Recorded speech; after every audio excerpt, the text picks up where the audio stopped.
ഞാൻ ഈ പേഴ്സിനകത്ത് തന്നെയാണല്ലോ വെച്ചത്. എന്റെ ദൈവം, ഇത് എവിടെ പോയി? ഇത് എന്താ തപ്പണേ? എന്റെ ഒരു സാധനം ഇതിനകത്ത് വെച്ച് കാണുന്നില്ല. വച്ചേ എന്ത് സാധനം? എന്റെ ഒരു മൂക്കൂത്തി. അനാ മൂമ്മ മുക്കുത്തി ഇടാറില്ലല്ലോ. മൂക്കൂത്തി ഇടുന്നില്ലെന്ന് പറഞ്ഞോണ്ട് അത് കൊണ്ടു നടക്കാൻ പാടില്ലെന്നുണ്ടോ?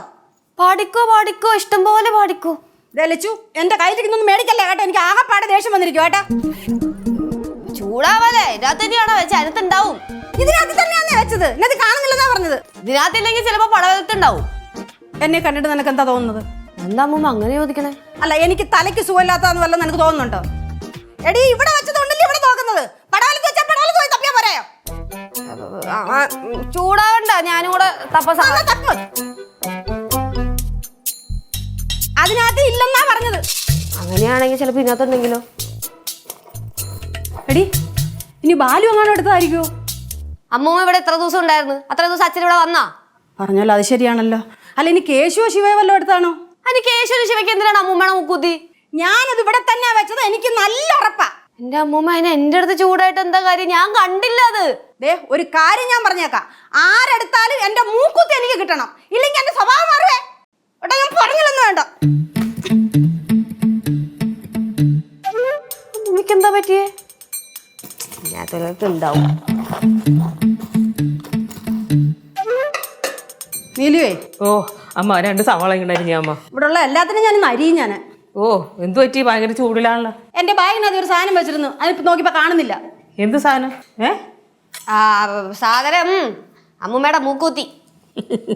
അമ്മൂമ്മയ്ക്ക് മൂക്കുത്തി ഉണ്ടായിന്. ഞാനും അതാ ചോദിച്ചത്. അമ്മയ്ക്ക് മൂക്കുത്തി ഉണ്ടോ? ഞാൻ ഇന്നവരെ അമ്മൂമ്മ മൂക്കൂത്തി കണ്ടിട്ടില്ല. എന്താ നിന്നെയൊക്കെ കാണിച്ചോണ്ടെന്നാ ഞാൻ മൂക്കുത്തി ഇടുന്നേ? എന്നെ അമ്മയ്ക്ക് മൂക്കുത്തിടുന്നേ ഇവിടെ ഒന്നും ഇല്ലല്ലോ. ഓട്ടയൊന്നും ഇല്ലല്ലോ. ആരും ഒരു ഓട്ടയിരുന്നു. 2 വലിയ ഓട്ടം. ചിരിച്ചോടെ. കളിയാക്കി രണ്ടുപേരും കൂടെ എന്നെ കളിയാക്കി ചിരിച്ചോ. ഒരു കാര്യം ഞാൻ പറഞ്ഞേക്കാം. എനിക്ക് എന്റെ മൂക്കൂത്തി കിട്ടിയില്ലെങ്കിൽ എന്റെ സ്വഭാവം മാറും. ഞാൻ പറഞ്ഞില്ലെന്ന് വേണ്ട. അമ്മ വെച്ചിരിക്കുന്ന സാധനം നമുക്ക് എങ്ങനെ അറിയാൻ പറ്റും എവിടെയാണെന്ന്? നേരത്തെ എന്റെ അടുത്ത് ചോദിക്കുക അച്ഛൻ മൂക്കൂത്തി എടുത്തോന്ന്. അച്ഛൻ ഇവിടെ ഇല്ലല്ലോ. അമ്മോ, ഈ ബാലുവിന് എന്തിനാ അമ്മയുടെ മൂക്കൂത്തി? എനിക്ക് അവനെ അല്ല, നിന്റെ മക്കളെ എനിക്ക് സംശയം. അമ്മ ആവശ്യമില്ലാത്ത പറയല കേട്ടാ. ഞാൻ എന്റെ ബാഗ് വെച്ചു എന്നുള്ളത് ഉറപ്പാ. ഞാനല്ലാതെ എന്റെ ബാഗ് എടുത്തിട്ടുള്ളത് ഇവിടെ കേശുവും പാറും മാത്രമേ ഉള്ളൂ. കേശുവും പാറും എന്തിനാ അമ്മ അമ്മയുടെ ബാഗ് എടുക്കണത്? എടി, അതിനകത്ത് കുറച്ച് ചോക്ലേറ്റ് വെച്ചിരുന്നു. എന്നോട് ചോദിച്ചാൽ അത് എടുത്തോട്ടെ എന്ന്. ഞാൻ പറഞ്ഞു എടുത്തോളാൻ. ഇപ്പൊ ചെന്ന് നോക്കിയപ്പം ചോക്ലേറ്റും ഇല്ല, മൂക്കുത്തിയില്ല. അപ്പൊ അതിന്റെ അർത്ഥം അവരെടുത്തെന്നല്ലേ അമ്മ പറയണത്? എന്നൊന്നും ഞാൻ പറഞ്ഞില്ല. അമ്മയ്ക്ക് അവരെ സംശയം എന്നാണ് അമ്മ പറഞ്ഞത്.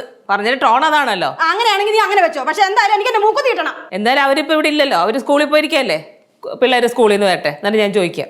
ചോദിച്ചാൽ നിനക്ക് കൊള്ളാം. അമ്മ, എന്നെ ലച്ചുവിന് അമ്മയ്ക്ക് സംശയമില്ലേ? എനിക്ക് ആരും സംശയമില്ല. പക്ഷെ എനിക്ക് എന്റെ മൂക്കുത്തി കിട്ടണം. ഈ മൂക്കൂത്തി എന്ന് പറഞ്ഞോണ്ടിരിക്കാതെ ആ മൂക്കൂത്തി എങ്ങനെ ഇരിക്കും പറ. മൂക്കുത്തി സാധാരണ എങ്ങനെയാ ഇരിക്കുന്നത്? അങ്ങനെ തന്നെ ഇരിക്കും. അയ്യോ, അതല്ല ഞാൻ ചോദിച്ചേ. വല്ല ഡിസൈൻ പറ. റിംഗ് ആണോ, സ്റ്റഡ് ആണോ, അതോ ഇതേപോലത്തെ കുഞ്ഞി കല്ലിന്റെ ആണോ? റിങ്ങും കിണറും ഒന്നുമല്ല. മൂക്കുത്തി എങ്ങനെ ഇരിക്കുന്നത്? അങ്ങനെ ഇരിക്കും. പിള്ളേര് വരുമ്പം എടുത്തോന്ന് ചോദിച്ചിട്ട് എന്നോട് പറഞ്ഞേക്കണം. അമ്മ എടുത്തു എന്ന് പറയല്ലേ. അവര് വരട്ടെ, ഞാൻ ചോദിക്കാന്ന് പറഞ്ഞല്ലോ. എന്തിനാ എടുത്തെന്ന് പറയണത്? എടുത്തെന്ന് ഞാൻ പറഞ്ഞില്ലല്ലോ. എന്തായാലും എനിക്ക് സംഭവം കിട്ടണം, അത്രേ ഉള്ളൂ. ഞാൻ പറഞ്ഞില്ലെന്ന് വേണ്ട കേട്ടോ. എല്ലാത്തിനും ഞാൻ വെച്ചിട്ടുണ്ട്. ഞാൻ ചവിട്ടി പൊളിക്കൂ വീട്. എനിക്കറിയാൻ പാടില്ല. ആ റൂം തൊട്ട് തുടങ്ങിയതാ. ഇത് എന്താണ് പറയണത്? എങ്ങനെയാണ് പറയണത്? ആരെയാണ് പറയണത്? ഇതൊന്നുമില്ല. അങ്ങ് ചാടിത്തുള്ളുകയാണ് ഒരു കാര്യത്തിന്. ഇത് എന്തൊരു സ്വഭാവമാണ് അമ്മയുടേത്. വരെ അമ്മ ചെറുതായിക്കൊണ്ടിരിക്കുക കുട്ടികളെ പോലെ.